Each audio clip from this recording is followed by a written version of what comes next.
Hi, I'm Ruby Malshe and I love stories because I believe that stories have great powers to communicate thoughts. Stories don't always have to be found in books. They are happening everywhere around us. We only have to be alert enough to notice them happening. The story I'm going to tell you today is called Pause. This story tells us how a small pause in a sentence can bring in a big change in our understanding of the words therein.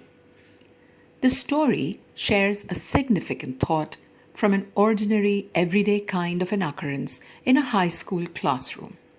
So here it goes. Once in a classroom, the teacher wrote a sentence on the chalkboard and asked his students to punctuate it, thereby laying emphasis on their understanding of those words. The sentence was, "A woman without her man is nothing."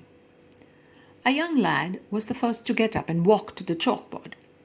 When at the board, he turned and looked at all the girls in the class, grinned at them, and then, with a tinge of naughtiness, he picked up the chalk and wrote, "A woman without her man, comma, is nothing."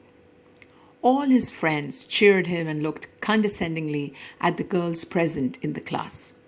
Their friend had obviously laid emphasis on the man in this relationship between man and woman, and they all were happy with his understanding and clapped for him.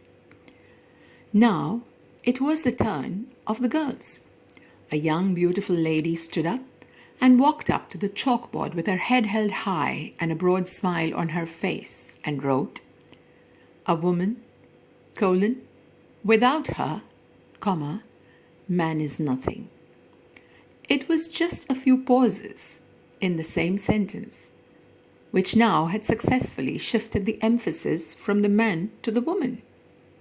Some of you may wonder what understanding besides the right placement of punctuation marks could be found in this story. Well, our world today is unitedly facing an enemy, COVID-19. The book of Isaiah in chapter 59, verse 19 says, "When the enemy shall come in like a flood, comma, the Spirit of God will raise up a barrier." Surprisingly, some commentators have felt that the punctuation mark kept after "when the enemy shall come in like a flood" has laid emphasis on the enemy. It could have been a mistake, they say. If we were to simply shift this comma and rearrange it after "when the enemy shall come in, comma," and then after a small pause, continue, "like a flood the Spirit of God will raise up a barrier," we would shift the emphasis on the power of God rather than on the terrorizing effect of the enemy. If you were to notice, it's just a small pause, but its placement does wonders in understanding the situation.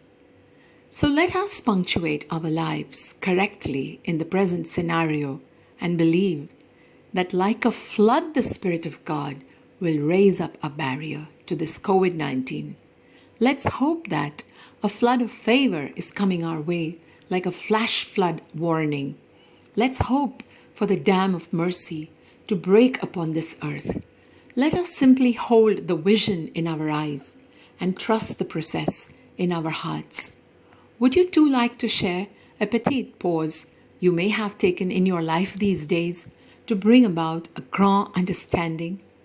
If yes, then I'm waiting for your comments. Thank you.